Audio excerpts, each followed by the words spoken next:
가정에서 우리가 대표적으로 키우는 이제 애완동물, 요새는 반려동물이라고 그러죠. 두 가지가 강아지와 고양이입니다. 저희도 강아지가 두 마리 있습니다.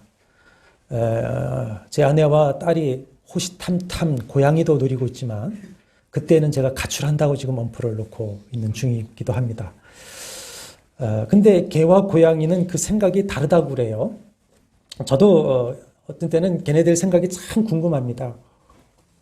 이 녀석이 나를 주인으로 생각할까? 뭐로 생각할까? 이 생각을 가끔 합니다. 우리 강아지를 보면서도.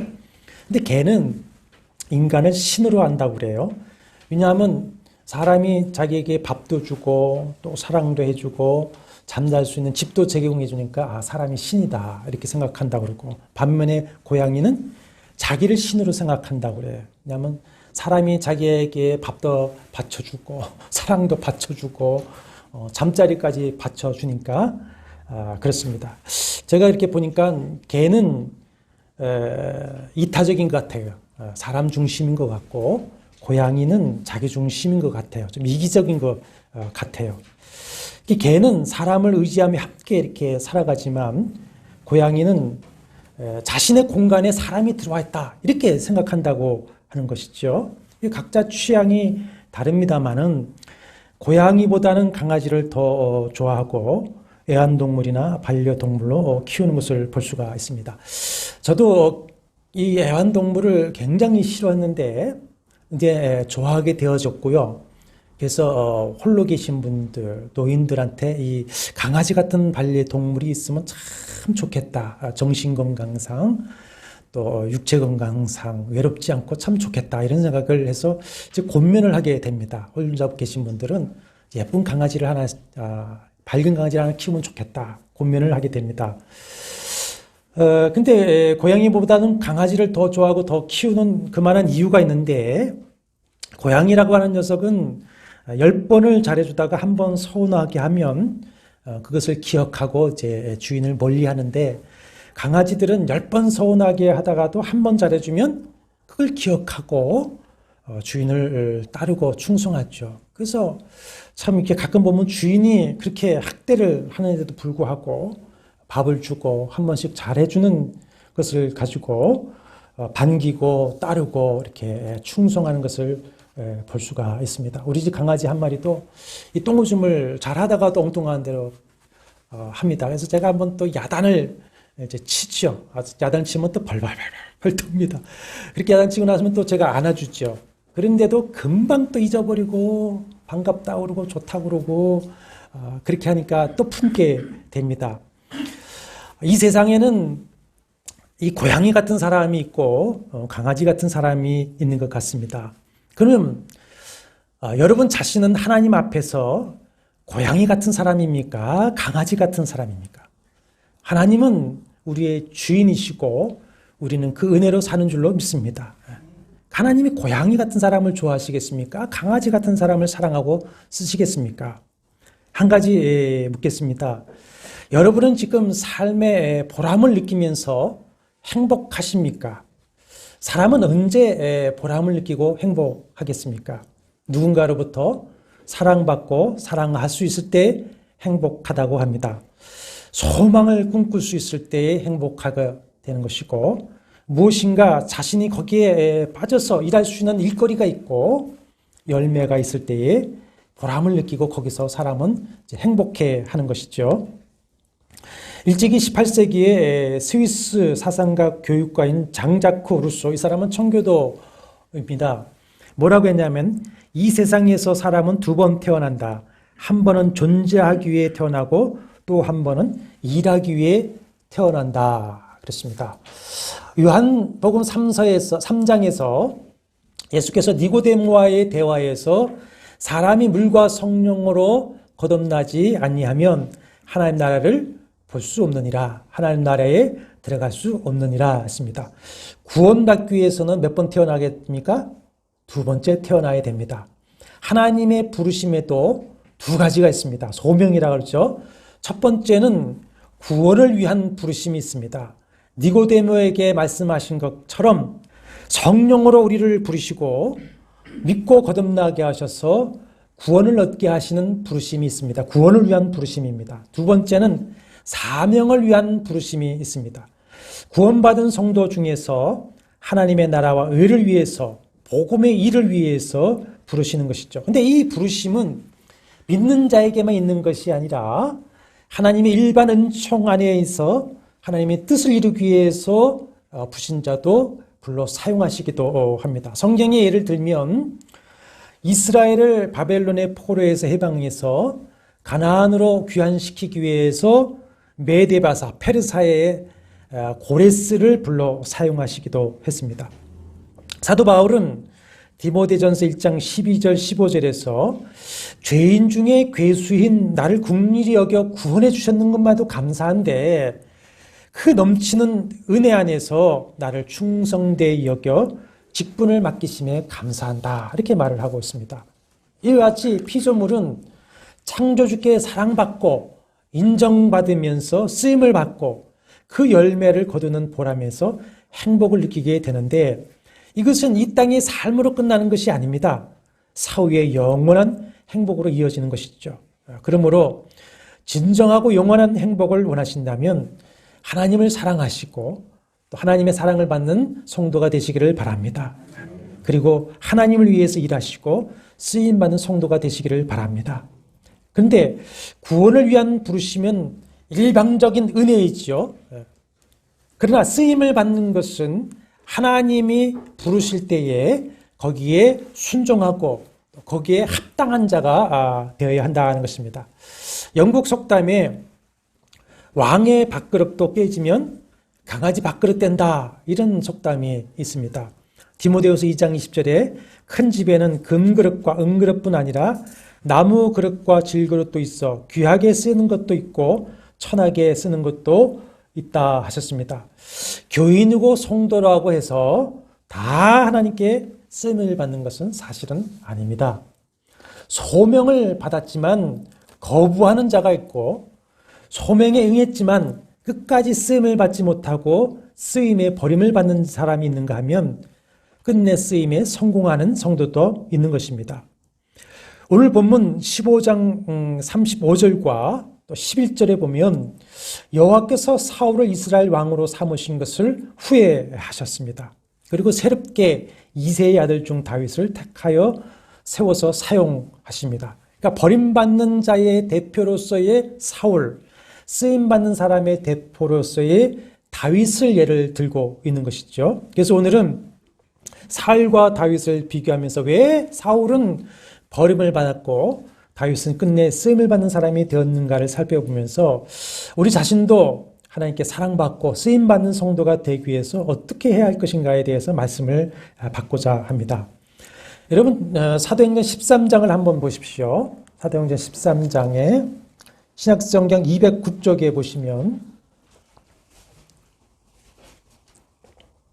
13장 21절에 보면은 이스라엘이 왕을 구하자 사울을 왕으로 주셨다가 패하시고 22절에 다윗을 왕으로 세우실 때에 뭐라고 하십니까? 내 마음에 맞는 사람이라 내 뜻을 다 이루리라 하십니다. 그리고 34절에 의하면 내가 다윗의 거룩하고 미쁜 은사를 너에게 주리라 했습니다. 거룩하고 미쁜 은사를 다윗에게 주셨는데 36절에서는 다윗은 당시 하나님의 뜻을 따라 섬기다가 잠들어 그 조상들과 함께 묻혔다 그랬습니다. 사랑하는 여러분, 우리 모두가 이제라도 80이든 70이든 60이시든 다윗같이 하나님을 사랑하고 하나님께 사랑받고 인정받고 쓰임받다가 모두 평안하게 천국에 가게 되기를 주의 이름으로 축원합니다. 그러면 하나님은 어떤 사람을 버리시고 어떤 사람을 들어 쓰실까요? 첫째는 하나님은 약자를 쓰십니다. 주님이 다윗을 쓰신 이유는 역설적인 말이 되겠지만 다윗이 약자이기 때문에 그렇습니다.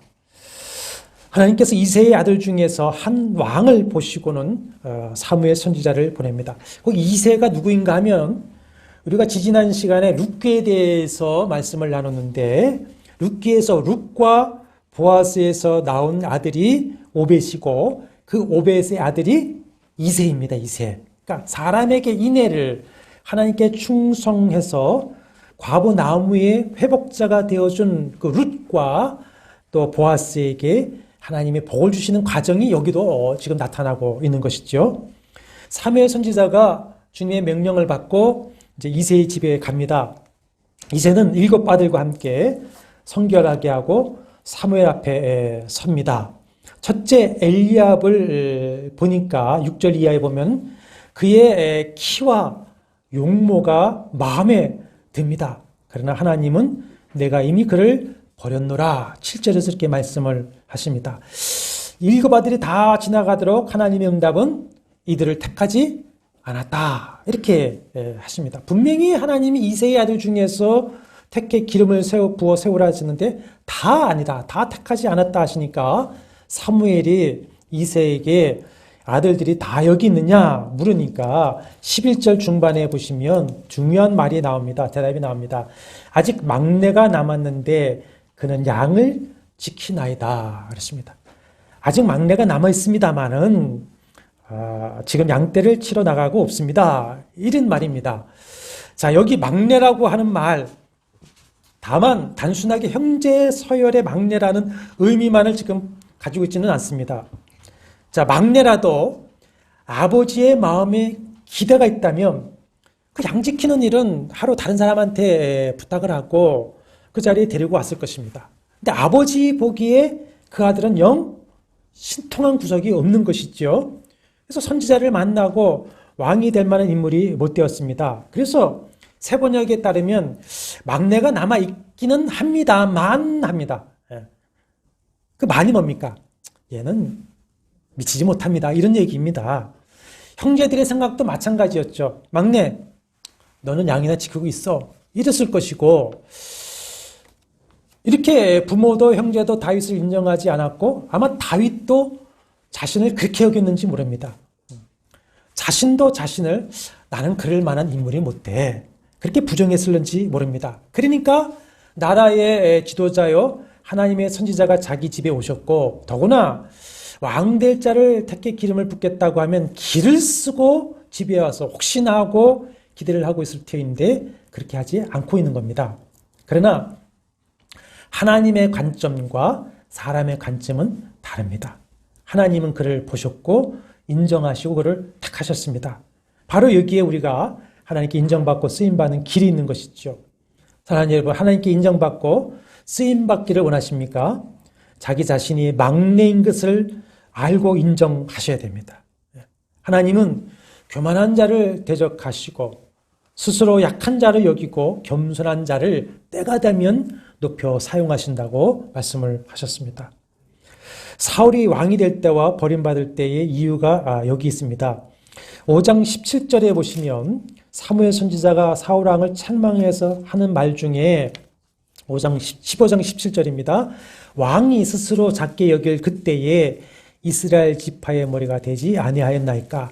여호와께서 왕에게 기름을 부어 이스라엘 왕을 삼으셨다. 이렇게 말합니다.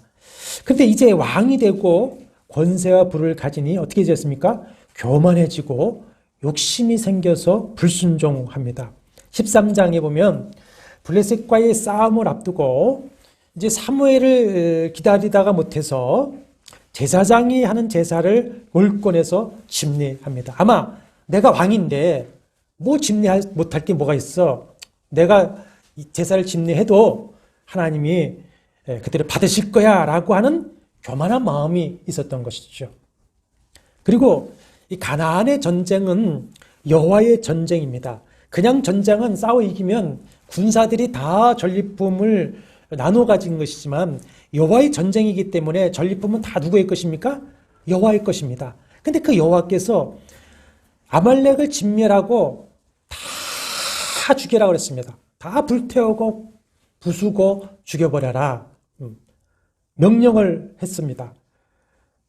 그리고 오직 하나님만 기념하고 영광을 돌려야만 했죠.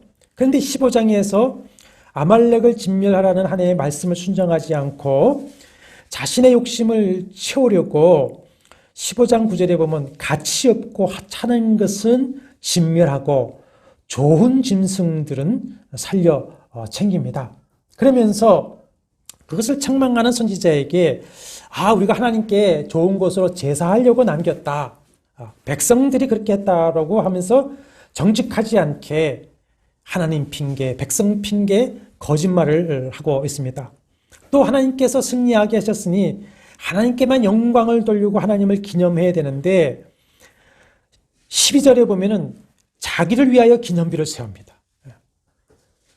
사무엘은 에베네셀 기념비를 세웠는데 사울은 자기를 위해 기념비를 세웠죠. 그리고는 15장 30절에 보면은 사무엘을 붙잡고는 이스라엘 앞에서 나를 높여달라고 그렇게 합니다. 이렇게 교만해지고 욕심이 생겨서 말씀을 버리고 불순종하며 부정직한 사울을 어떻게 하나님이 쓰실 수가 있겠습니까? 그러니 버릴 수밖에 없습니다. 신약의 사도 바울의 원래 이름이 뭐였죠? 사울입니다. 그 뜻은 큰 자였습니다. 큰 자.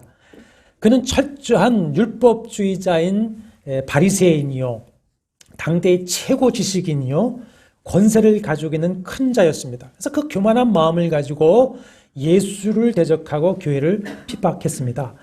그러나 예수 그리스도를 만난 이후에 그 큰 자라고 하는 이름을 바꾸어서 뭐라고 고칩니까? 바울입니다. 작은 자입니다. 작은 자. 그리고는 자기를 가리켜서 모든 성도 중에 지극히 작은 자보다 더 작은 자다. 죄인 중에 내가 괴순이라 이렇게 고백을 합니다. 그러니까 세상 모든 사람이 다 노, 자신마저도 노 할지라도 하나님께서 예스 하시면 하나님의 사람, 하나님께 쓰임받는 사람이 되는 것이죠. 그러니까 우리가 하나님께 쓰임받기를 원한다면 자기가 누구임을 알아야 된다? 막내임을 알고 고백해야 됩니다. 막내. 사울이 하나님께 버림을 받고도 왕위를 40년 동안 또 자기의 그 의지로 유지를 했지만 이미 교만해서 그 머리를 들 때부터 성령의 쓰임받음은 끝났던 것이죠. 겉으로는 왕을 유지하고 있었지만 이미 하나님께 쓰임받음은 끝나고 있었던 것입니다. 두 번째로 하나님은 자기를 지킬 줄 아는 사람을 사용하십니다. 11절 다시 그 구절을 보시면 아버지가 아직 막내가 남았는데 그는 양을 지키나이다 그랬습니다. 나라와 민족의 지도자요 선지자가 집에 왔고 형제 중에 왕으로 기름 부음을 받는다면 다윗도 관심을 가지고 기어코 쫓아왔을 법도 한데 다윗은 양을 지키고 있었습니다. 다음 장이 17장 34절 35절에 의하면 다윗이 양을 지킬 때에 사자와 곰이 와서 양을 물고 가면 어떡합니까? 끝까지 따라가서 자기의 생명을 위험을 무릅쓰고 양을 건져내었다 그랬습니다. 그러니까 묵묵히 자기의 맡은 일에 충성을 다하고 있었던 것입니다. 하나님께서는 달란트 비유의 말씀처럼 적은 일에도 충성하는 자에게 더 많은 것을 맡기시고 그 일을 감당할 은사와 복을 주어 사용하시는 것이죠. 그래서 우리가 지금 맡은 그 자리에서 최선을 다해 충성하면 하나님은 그것을 기억하시고 때가 되면 그를 높여서 더 많은 것을 맡기시면서 사용하시는 것입니다. 그래서 성경에 보면은 하나님께서 불러 쓰시는 사람은 언제나 자기 일에 충성하는 사람, 성실한 사람이었습니다.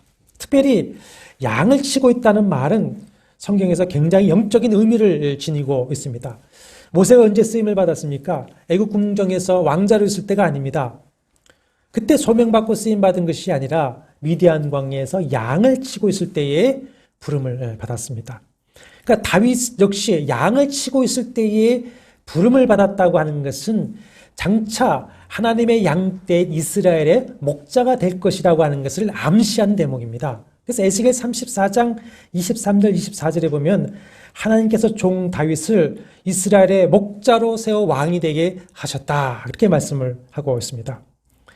하나님은 오늘도 혹 우리가 배움이 짧아도 혹 가난하고 연약해도 자신의 그 삶의 자리에서 최선을 다하는 사람, 하나님의 맡기신 그 일에 대해서 적으나 크나 청지기 자세로 성실하고 신실하게 충성을 다하는 사람을 쓰시는 것이죠.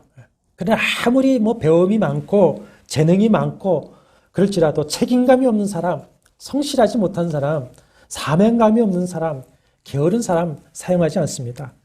달란트 비유에서 주님은 이런 사람을 뭐라고 책망하십니까? 악한 종이다. 이렇게 책망을 하시면서 그 있는 것까지라도 빼앗기고 바깥 어두운 데로 쫓겨나 슬피 울며 이를 갈미 있으리라 하셨습니다. 하나님은 양을 잘 지키는 사람을 사용하십니다. 먼저 우리는 내가 하나님 앞에 하나님의 어린 양이라고 하는 것을 아셔야 됩니다.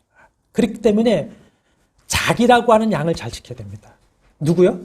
나라고 하는 양을 먼저 잘 지켜야 됩니다.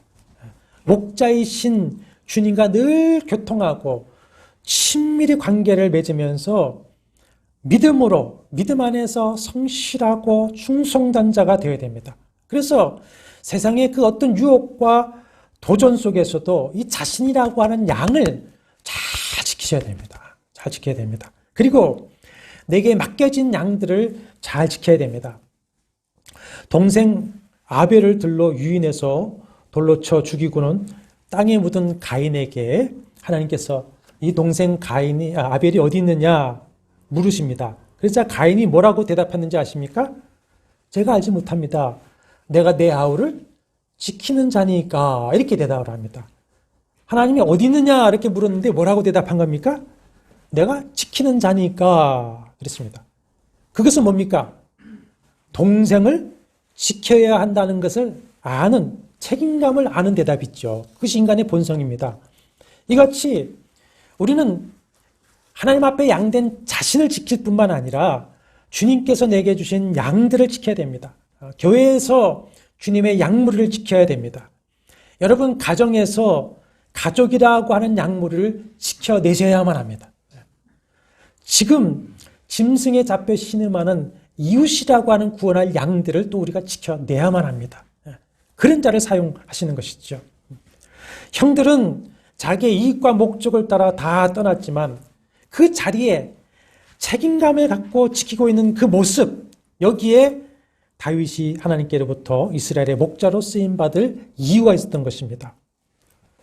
산을 푸르게 하는 것은, 지키는 것은 고돈나무가 아닙니다. 어떤 나무가 끝까지 산을 지킵니까? 구분나무가 지킵니다. 구분나무이지만 끝까지 자리를 지키는 나무가 결국 산을 푸르게 하는 데 쓰임을 받는 것입니다.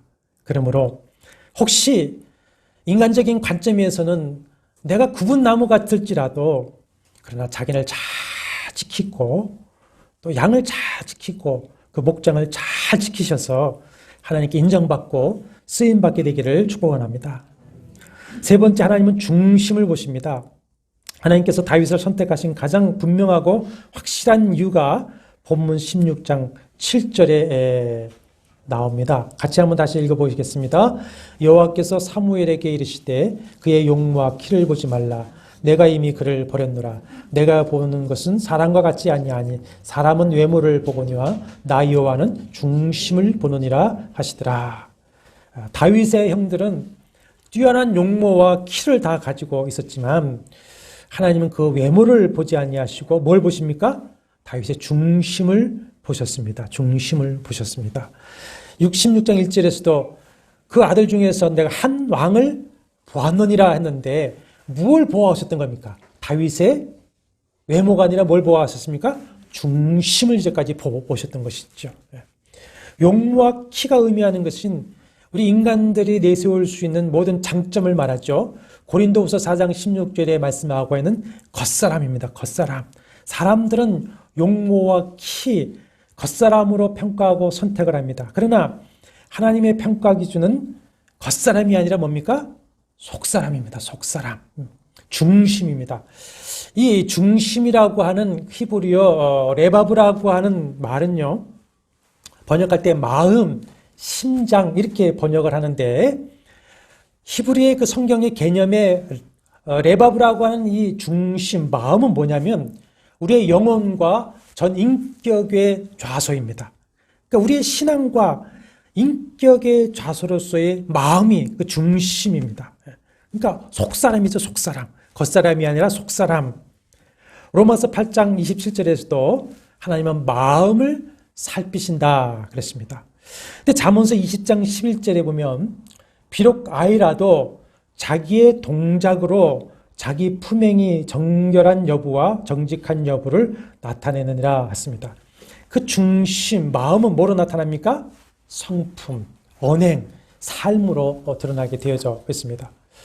하나님께서 다윗을 마음에 든 사람이라고 말씀하실 때에 하나님이 보신 것은 다윗의 마음이지 외적 조건이 아니었습니다.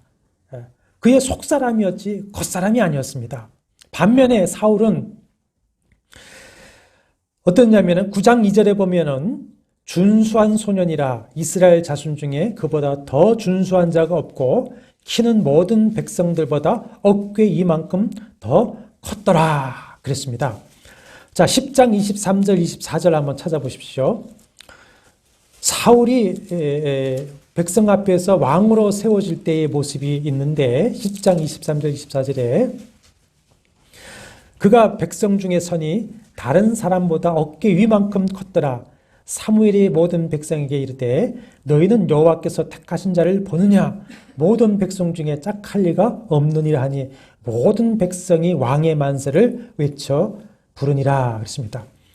자, 8장에 보면은 이스라엘 백성들이 왕을 세워달라고 요청을 합니다. 그럴 때에 8장 5절과 10절에 보면은 뭐라고 말하면 다른 나라들 같이 이방의 다른 나라들의 왕과 같이 그런 왕을 세워서 그 왕이 우리를 다스리고 그 왕이 앞서서 우리의 싸움을 싸워야 할 것이다. 이렇게 요구를 합니다. 그러면 그 왕은 어떻습니까? 골리앗 같은 왕이지요. 그렇죠? 예. 이스라엘 사람들은 이방 족속의 그 왕 같은 자를 원했고 사무엘도 사울을 보니까 그 준수한 조건에 흡족했습니다. 예. 그러나 그 준수한 용모와 키를 가진 사울은 어떻게 됩니까? 하나님 앞에 실패하고 버림받고 맙니다. 그러면 분명히 사울도 하나님이 세우라고 하셨는데 그럼 하나님이 사울을 잘못 보신 것이냐? 바르게 봤죠. 하나님의 선택이 실패한 것이 아니라 누가 실패합니까? 사울이 실패한 것이고 하나님은 백성들이 요구하는 그 선택에 합당한 자를 세우게 하셔서 그런 선택이 얼마나 잘못되었는가 하는 것을 보여주고 계신 것입니다. 그것이 사울입니다. 그러니까 사울이 버림받은 이유 역시 중심 때문이죠. 중심. 마음이 교만해져서 제사장을 무시하고 예배를 올권합니다. 그 마음이 욕심이 가득해져 가지고 자신의 욕심을 감추고는 하나님께 예물을 드리려고 그랬다. 거짓말하고 백성 핑계대고 불순종을 했습니다. 그래서 15장 22절 23절 한번 보십시오. 사무엘이 이르되 여호와께서 번제와 다른 제사를 그의 목소리를 청종하는 것을 좋아하신 것 같이 좋아하시겠나이까? 순종이 제사보다 낫고 듣는 것이 순양이 기름보다 나으니 이렇게 말을 하게 되는 겁니다. 이는 거역하는 것은 점치는 자와 같고 완고한 것은 사신 우상에게 절하는 자와 같음이라. 왕이 여호와의 말씀을 버림으로 여호와께서도 왕을 버려 왕이 되지 못하게 하셨나이다 했던 것이고 29절에 보면은 여호와는 어떤 분이시냐? 이스라엘의 지존자는 어떤 분이시다? 거짓이나 변개함이 없으신 분이다. 이렇게 말을 하겠습니다. 반면에 다윗은 그 중심이 하나님 보시기에 합당했던 것입니다. 하나님 중심의 사람이었습니다. 다윗에 대해서 기록된 그의 삶, 또 다윗의 그 중심, 마음이 잘 담긴 그의 시편의 기도와 찬송을 우리가 살펴보면은 그는 진실로 하나님을 경외하는 사람이었습니다. 정말 하나님을 신뢰하고 하나님의 영광을 구하는 사람이었어요. 42편 1절에 오직 사슴이 시냇물을 갈급해함과 같다 했듯이 예수께서 팔복에서 마음이 가난한 자라고 했습니다. 그 가난한 마음으로 하나님을 사모하고 가난한 마음으로 오직 주님만을 만족해 하는 사람이었습니다. 세상의 성공을 위해서 하나님이 필요한 것이 아니라 하나님 그분의 영광 때문에 다윗은 하나님을 필요로 했습니다. 그래서 언약의 말씀에 충성하고 하나님의 나라를 위해서 자기의 전 인격과 삶으로 헌신을 했습니다. 인본주의가 아니라 절대 신본주의자였죠. 겉사람이 아닙니다. 속사람입니다. 속사람. 이것이 하나님이 쓰시는 사람이 되느냐, 그것을 결정하는 척도가 될 것입니다. 그래서 베드로전서 3장 3절과 4절에 너희의 단장은 머리를 꾸미고 금을 차고 아름다운 옷을 입는 외모로 하지 말고 오직 마음에 숨은 사람, 속사람을 온유하고 안정한 심령에 썩지 아니할 것을 알아. 이는 하나님 앞에 값진 것이니라 그랬습니다. 그러므로 우리가 이제라도 사울을 버리고 다윗이 되어야 될 것입니다. 그래서 어찌하든지 간에 하나님 앞에 쓰임받게 되기를 바랍니다. 넷째는 하나님께서는 성령의 사람을 사용하십니다. 하나님의 성령으로 감동된 사람을 사용을 하십니다. 하나님의 일은 사람의 힘이나 능력으로 되지 아니하고 오직 무엇으로 됩니까? 성령으로 된다 하셨습니다. 하나님의 성령으로 감동될 때에 말씀을 통해서 하나님의 선하시고 기뻐하시고 온전하신 뜻을 우리가 알게 되는 것이고, 성령의 감동에서 순종할 때에 성령으로 할 때만이 우리는 하나님의 일을 할 수 있고 하나님 앞에 쓰임받을 수가 있는 것입니다. 오늘 본문 13절에 보시면, 16장 13절에 보면 사무엘 선지자로부터 기름을 받은 이날 이후로 다윗이 여호와의 영에게 크게 감동이 됩니다. 성령의 사람이 됩니다. 그래서 하나님께 쓰임을 받기 시작합니다. 반면에 14절을 보시면 여호와의 영이 사울에게서 떠나고 여호와께서 부리시는 악령이 그를 번뇌하게 한지라 그랬습니다. 하나님께서 사울을 버리시자 성령이 떠나시고 그 빈자리를 누가 채웁니까? 악령이 채우고 맙니다. 그때부터 사울은 자신의 욕망과 사탄에 이끌려서 멸망으로 막 달려내려가는 것을 볼 수가 있습니다. 그러면 어떻게 우리가 성령의 감동을 받는 사람이 될 수가 있겠습니까? 다윗이 언제 성령의 감동을 받기 시작했습니까? 순종할 때 그렇습니다. 순종할 때. 우리가 우리 자신을 성결하게 하고 그 부르심에 순종할 때에 성령이 감동하기 시작합니다. 충만하시기 시작합니다. 그래서 사도행전 13장 34절에서는 그에게 거룩하고 미쁜 은사를 주셨다 그랬습니다. 누가 주시는 겁니까? 성령이 주시는 겁니다. 그래서 하나님의 뜻을 따라 섬기다가 잠들었다. 평안히 잠들었다. 영원한 다윗 언약의 주인공이 되는 것이죠. 그 반면에 마음이 교만해지고 자기의 욕심으로 말씀에 불순종하고 거짓을 행하는 사울은 그 쓰임에서 버림을 받고 성령이 떠나셨습니다. 그래서 신약에서도 하나님의 성령을 근심하게 하지 말라 하셨습니다. 그리고 성령을 소멸하지 말며 열을 멸시하지 말라 했습니다. 말씀을 멸시할 때 뭘 소멸하게 됩니까? 성령의 감화감동하심, 인도하심, 은사를 소멸하게 되는 것입니다. 이 사실을 다윗은 너무나 잘 압니다. 그런데 다윗의 삶을 보면은 그가 완전한 삶을 살지 못하죠. 아주 결정적인 또 실수와 죄를 범하는데, 밧세바와의 그런 범죄 이후에 회개할 때에 뭐라고 회개를 하냐면, 그 회개의 기도 중에 시편 51편은 그 밧세바와의 죄를 회개하는 기도인데, 거기 10절과 11절에 이렇게 기도합니다. 하나님이여 내 속에 정한 마음을 창조하시고 내 안에 정직한 영을 새롭게 하소서. 나를 주 앞에서 쫓아내지 마시며 주의 성령을 내게서 거두지 마소서. 주의 성령을 내게 거두지 마소서 합니다. 왕궁에서 쫓겨나는 것보다 하나님께 쫓겨나는 것이 두려운 겁니다. 왕관이나 건강을 거두어 가시는 것보다도 성령을 거두어 가시는 것이 두려운 것입니다. 재물과 권세를 빼앗기는 것보다도 주의 은혜를 빼앗기는 것이 더 두려운 것인 줄을 알고 다윗은 살아왔던 것입니다.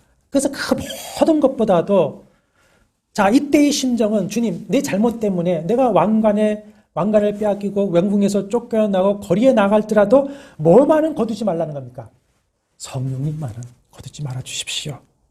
그래서 모든 것보다도 성령의 인자하심과 충만하심, 성령의 동행하심과 감화감동하심, 성령의 은사를 간절히 구하고 그 성령을 의지하는 삶을 살았습니다. 그렇기 때문에 그는 회복할 수 있었던 겁니다. 그래서 결국에는 하나님이 기뻐하는 사람이 되었고, 물론 죄와 허물과 실수도 있었지만은 하나님의 평가는 뭡니까? 하나님의 뜻을 따라 섬기며 살았다. 하나님의 뜻을 이루는 삶을, 하나님께 쓰임받는 복된 삶을 살아내었다라고 평가를 하시는 것입니다. 그렇기 때문에 이제 역대기를 우리가 쭉 읽어보면은 그 모든 왕들을 평가하는 기준이 뭐냐면, 그가 여호와 보시기에 정직하게 행하여 그 조상 다윗의 길로 걸어갔느냐 걸어가지 않았느냐라고 하는 것으로 모든 왕을 평가하고 있는 것을 볼 수가 있습니다. 사랑하는 여러분, 하나님께서 독생자를 희생하시고 성령으로 불러 우리를 구원해 주셨습니다. 그리고 이제 우리를 복음을 위해 하나님 나라를 위해서 부르시고 계신 것입니다. 그 하나님의 부르심에 순종해서 우리가 진실과 정직과 겸손으로 마음을 다하고 힘을 다하고 뜻을 다하고 목숨을 다하여 충성하시기를 바랍니다. 그러면 성령이 충만하십니다. 성령이 감당하게 하십니다. 성령이 우리를 사용하십니다. 우리의 힘과 능력으로 되어지지 않습니다. 나를 성령께 맡기면 성령이 나를 사용하십니다. 그래서 우리 남은 생에 정말 하나님께 쓰임받고 언젠가 주님 앞에 갈 때, 우리 곧 가겠지요. 그때에 주님 앞에 잘하였도다, 착하고 충성된 종아라고 하는 칭찬과 영원한 상급을 받는 영원히 행복한 성도들이 되시기를 다 주의 이름으로 축원합니다.